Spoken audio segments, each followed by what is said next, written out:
So I listened to a lot of music in 2017, but if you watch this channel, you know that I'm not really the music guy per se. I'm more the movie guy, and while I get really more invested into movies, and my movie lists are 1000% officially the official ones, this music list is just my personal favorites. I'm not claiming it to be the best music. That's why it's just titled My Favorite Music of 2017. It's the stuff that I listened to, the albums that I liked, my own personal recommendations, and pretty much just giving you a little more insight into what defined my year in 2017, what I listened to, my own personal experiences with this music and when I traveled around. But know that none of these are in any particular order, because I feel the same way with movies. When you have a top 10 list, it's like that's the order that they have to be in. You know, you don't wake up one morning and go, that's the song that I need to listen to. That's the song that's going to be on repeat over and over.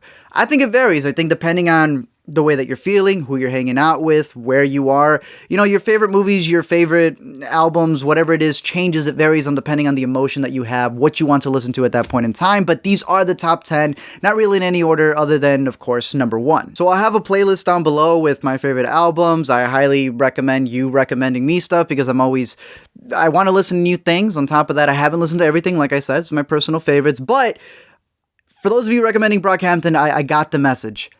I'll listen to Brockhampton. Ferg is the name. Ben Baller did the chain. Torno for the watch. Prezi plain Jane.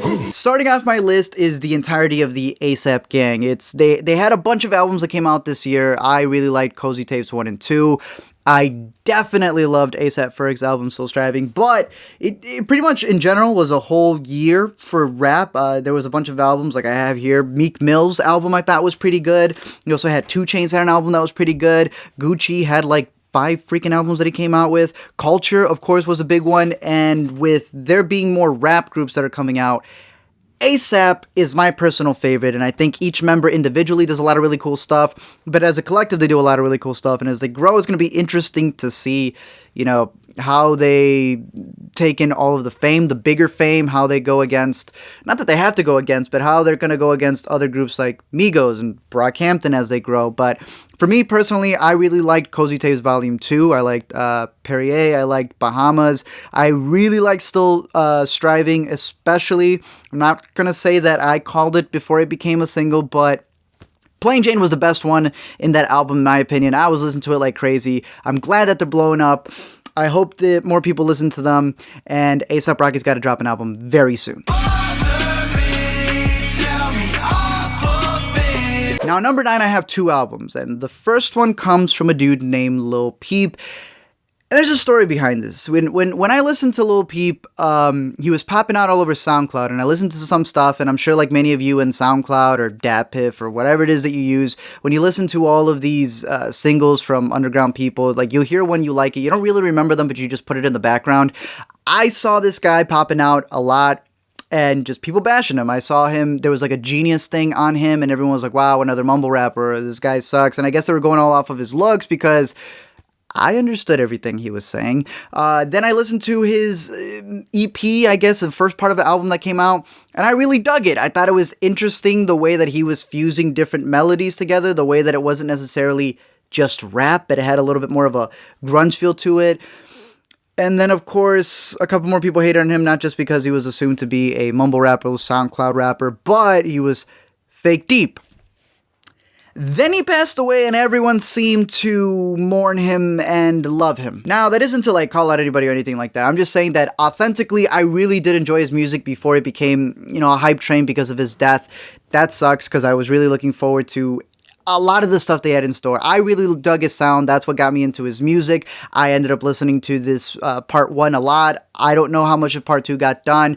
I hate the fact that a lot of people are releasing songs that are either remixing him or that I guess they saved in the vaults, and well, now they're banking in on it. But I personally liked it. Awful Things, that was a good song. Fake Deep, whatever you want to call it. I adored the sound, and that's why it's sharing number 9 with an album that did come out in December. But I count anything that came out in December part of 2017, because it's not like you're gonna. You have to give it some time, especially with music, to really sink in. And while a lot of people are hating on Post Malone right now, I really like Stoney. I will agree. The things that he said were really dumb. I don't agree with them whatsoever. Putting that there. I can still look at his album and be like, yo, that was pretty dope. I like the way that he fuses rap, the way that he then goes and he does an acoustic song, the way that he's able to just vary different genres and at the same time, minus the music, the dude is hilarious. My personal favorites are Deja Vu, I really like Leave, Go Flex, and obviously the singles like White Iverson, Congratulations. I think it's a good album. I know he's under fire right now, but I think he's a hilarious person. I went to his concert, the one where he pretty much just did the dive and nobody caught him.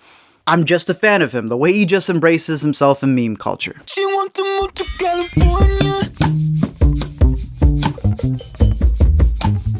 I was a fan of Childish Gambino before I was ever a fan of Donald Glover because I was late for the Community train, even with his stand-up and stuff, but I remember finding his stuff on DatPiff, finding his stuff on YouTube, and listening to all of the crazy metaphors that he had when he was releasing so much music.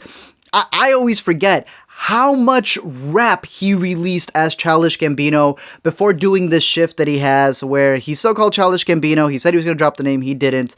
But this album that came out, again, a December album, I thought was fantastic. Me and Your Mama, I thought was a great single. Obviously, everybody listened to Redbone, but California was another one. With this being a winter album, having a song like California, I live in Chicago, and that just taking you to summer, I thought the sound that he had was really cool.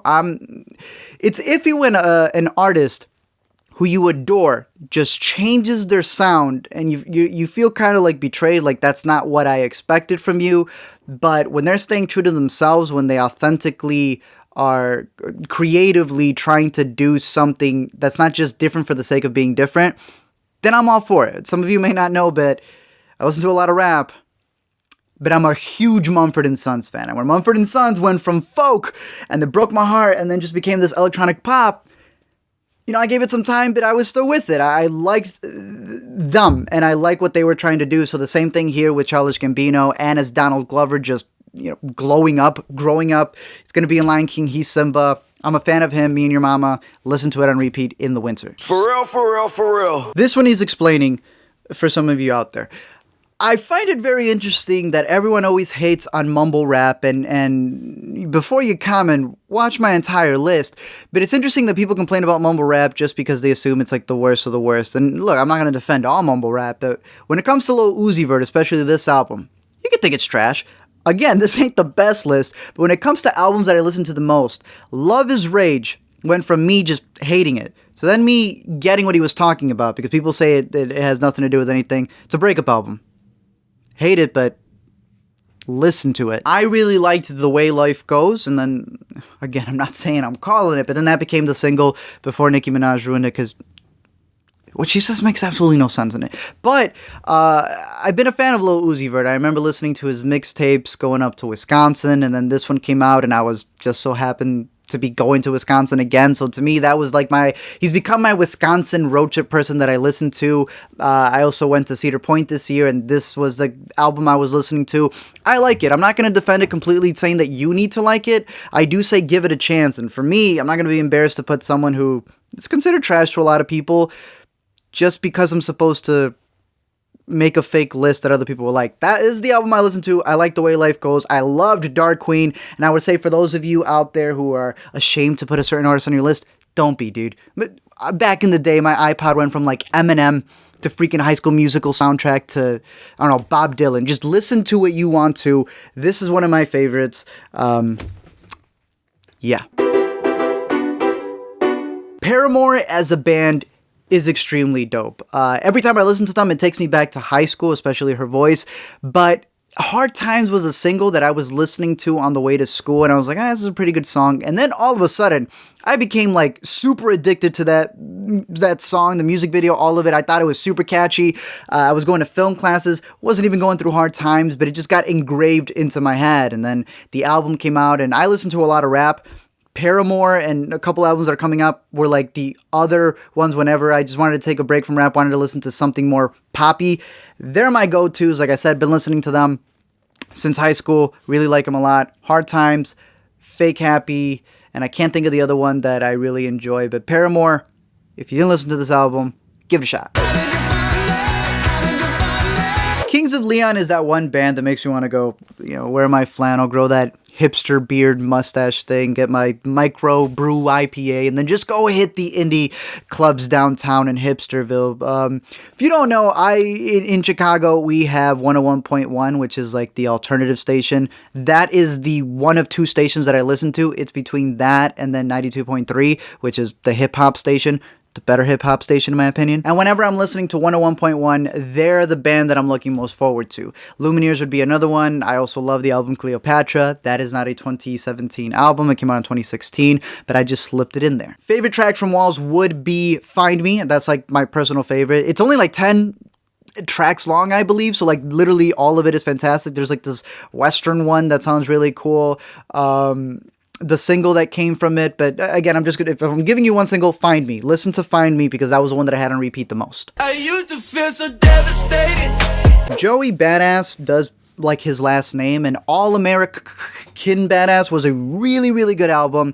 Came out earlier in the year. I do feel that because it got foreshadowed by another big rap album that came out very close to it, it got a little overshadowed. It's also more on the lyrical side, and when it comes to lyrical miracle rap albums, there were a lot of other good ones that came out in 2017. Rhapsody had a fantastic one. If you don't know her, but you know Bodak Yellow and Cardi B, who I like her, but you need to get to know Rhapsody. Sci-Hi had a fantastic, probably the most lyrical album of the year. Big Crit also had a really good one.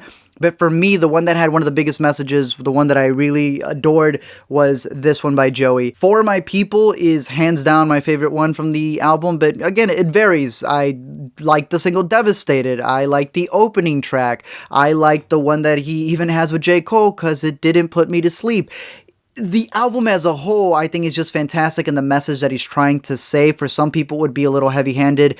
I've listened to other albums with flags as their covers, and I found those to be heavy-handed. I did not find this one to be heavy-handed. This one seems to, not in a sense, ask for or give a solution, but really just encourage. There's a lot of lines in this album that I really enjoyed, such as "The land of the free is full of freeloaders." A lot of things that just make you stop and go, that was a good line. I listened to the song early in the mornings because I was filming a couple of short films in the beginning of the year, so every time I listen to this, it also takes me back to that. But it's good rap, good thinking music, and he wrote Rockstar.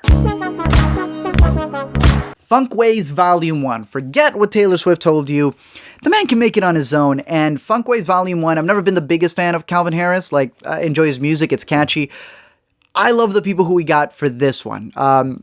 It's not Holy Key, whatever it was that DJ Khalid came up with, good album, but this did a better use of not only Travis Scott, but the way that he was able to have a cohesive sound between all of us. There is a funk wave sound because he's even doing remixes with that name for other songs like he did with SZA.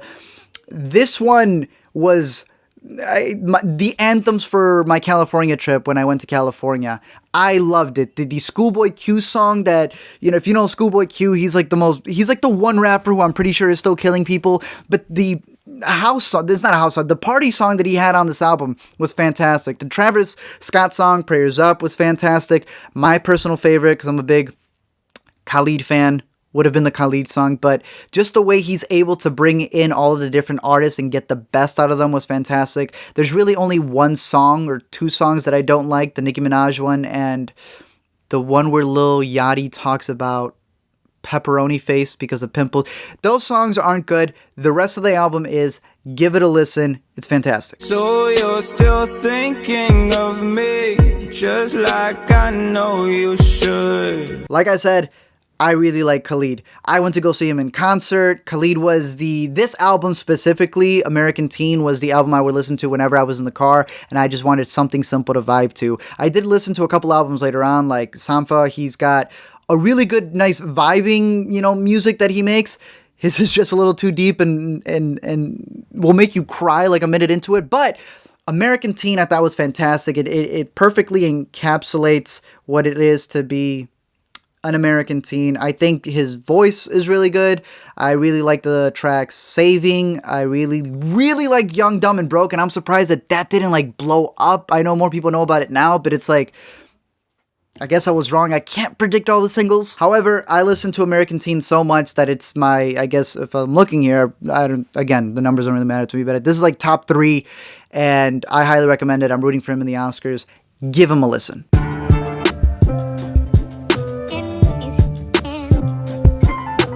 I went to a Jay-Z concert this year, and my only fear is that I will never go to a better concert than that one. It was fantastic. Jay-Z is, in my opinion, Jay-Z. He holds that name because of all the work that he's done to get here. And 444 for me was very close to being number 1. My brother and I always argue about what's better, this, or if you've probably guessed what I'm going to have as my number 1 album.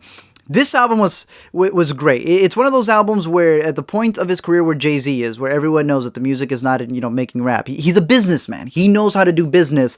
This album came out and it was personal. He had something to say. You can see the evolution of Jay-Z from what he's done in the 90s to this.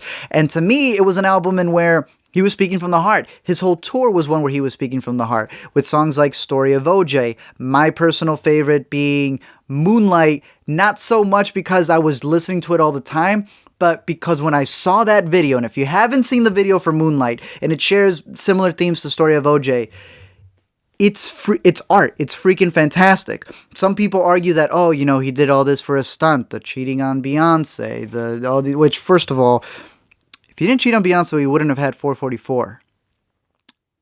I'm just kidding. But for the people complaining that this was all just a facade for entertainment, I was entertained. It's entertaining. I would like to believe that there's still real people, which is what the album is trying to convey, that he's still a person with flaws. And that, to me, is what made it such a good album. The fact that you have someone like Jay-Z, someone who is considered, self-proclaimed royalty by many, and to tell you that he messes up. Again, going back to Moonlight, just the themes that he had in the songs where he was telling this new generation of rappers, this new generation of just people, the youth, telling them that there shouldn't be this disconnect between the old people and the younger people, because he felt that too. People keep forgetting there's all this hate for mumble rap right now, but then all these people who feel like they were hated on because they like mumble rap music are going to follow the same cycle and complain about whatever DJ future music is going to be popping in 25 years. 444 showed that you can get older and still have something relevant to say, that just because you're that big doesn't mean that you have to be perfect, and that you can use your power, all this influence that you have, and give a good message, encourage other people, still flex and do what it is that you do best, but not have it be cheesy. Like, there were other albums that, came out this year and they were pretty cheesy. Revival, making a video on it. But when Jaden Smith comes out with a better album with Sire than you do with Revival, it's like, Jay-Z's older, they're around the same age, and he made an album that was fantastic. Go watch Moonlight, the video, because it plays with the whole La La Land and then Moonlight winning, that even when they win, they're going to lose. But the video is so great because when you read the comments and you see people asking about, the video has to do with like Friends and a black version of Friends, and people are like, I can't wait to see that show. They've completely forgotten the message. It's what I talk about on this channel all the time. Don't just take the hand-me-downs of someone else. Build yourself up. Make something original. Be true to yourself. Before I get into number 1, there's a couple of other singles that just stood out. Again, I'm probably going to forget some of these. I might put it in the comments below. But reminder, give me your recommendations if it wasn't on here, or your thoughts on what you thought of some of the music that I recommended. Biking by that dude who didn't make a lot of music for a long time, but Frank Ocean came out with Biking. Don't like the Jay-Z version. I know I just had Jay-Z as my number 2, but Jay-Z was like talking through a phone for it made no sense. Biking just by itself, even though I like Tyler's verse, Biking just his part, very good. There's a version of that. Skywalker, Miguel's album was also really good. Kokamoe Freestyle by Goldlink, I felt had one of the best beats of 2017, and Crew was also a pretty good song. Met Gala, I think, was Gucci's best song with the best Migo, Offset. It's a Vibe by 2 Chainz, I listened to a lot. Say A by Boogie before he messed up. Didn't I by Vic Mensa before he became cringy. Mine by Bazzi is another really good song. And of course, Why by Sabrina Carpenter. Those were the singles that I listened to this past year. I'm sure there's a bunch more. Those are just like the ones that just popped out from like my recently listened to. But I'm curious to know your recommendations as I give you my number 1, which is Damn. It's Damn. New Kung Fu Kitty. Throw a steak off the ark to a pool full of sharks, he'll take it. The moment I listened to Damn, I knew it was going to be very hard to beat it as my favorite album personally of the year. And it's not one of those things where it's like, oh, I listened to it and I claimed it to be the best album back when it came out in the beginning of the year. I said it was my favorite album back then because it's true. It stuck with it. And this is coming from someone who's super critical of Kendrick Lamar.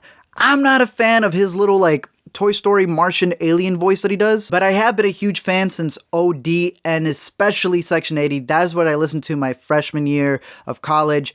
I adore that album a lot. Very hard to beat that. High Power I still think is his best song, but this album, I know everyone over listened to Humble, and it's one of those albums where it's like, oh, everyone's listening to it. Better win the Grammy. But it's like, there's a reason for it. To have commercial success and then still have the concept that he has in Damn. Is it as deep as To Pimp a Butterfly? Probably not. Is it as personal per se as Mad City was?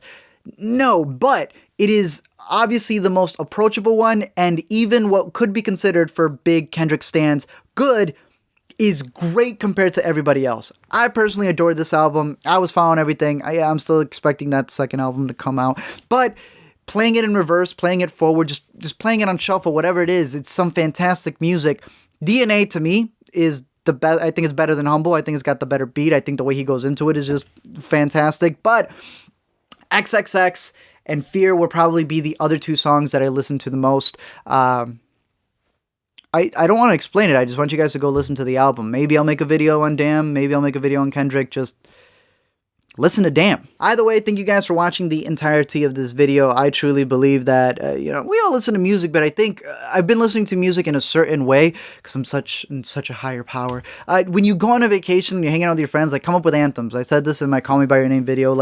I like having music that when I play it up, it's not like, oh, that's a good song. It's boom, all of a sudden I'm back to a period in the year, a period with a certain group of people, a certain person, a certain place. And I think that's what music's for.